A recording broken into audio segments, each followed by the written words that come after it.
trả được mối thù ngày hôm qua. Hay tiếp tục cùng phòng thủ giành chiến thắng và hai đội hiện tại đang tiến về đích.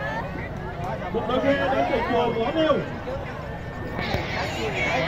và đang thi đấu với đội đương kim vô địch cự ly 800m năm 2024 là xa xa là hai đội đang tiến về đích cự ly 800m tranh nhất nhì nha.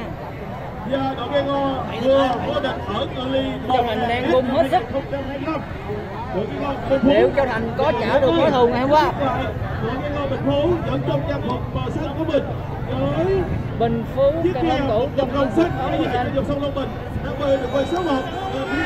Châu Thành trong trang phục áo đỏ hiện tại hai đội đang bung hết sức. Hai đội đang bung hết sức nha mọi người.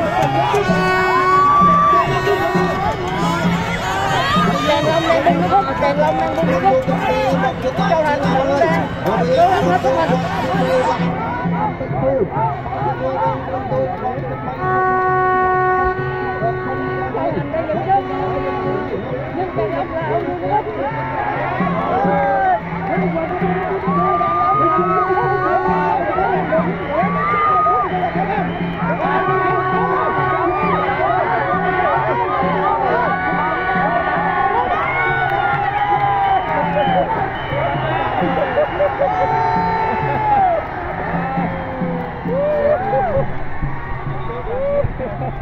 Và như vậy đã giành được rất nhiều lần cự ly 800m.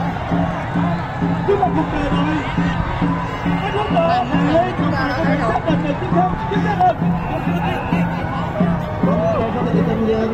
Rộng tam của tôi nó là có làm việc ai nhà cái đá còn rộng mơ tôi tam tiếp dẫn hết chứ đợt bằng hai người thân ra from thuộc nam mua dân tôi cần này.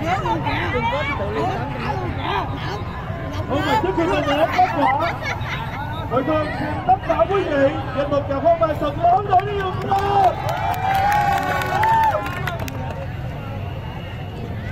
Và kết quả cuối cùng, kết quả chính xác nhất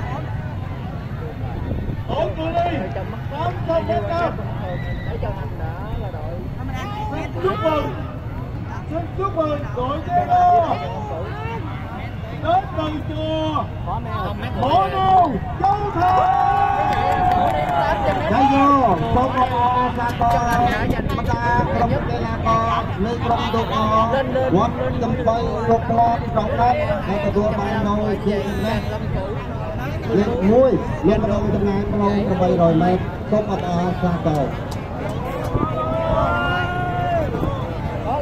Có quan tâm là mình nghe được số câu này. Tại bây giờ đổ cưng mua. Rồi bây giờ đội nam nữ chuẩn bị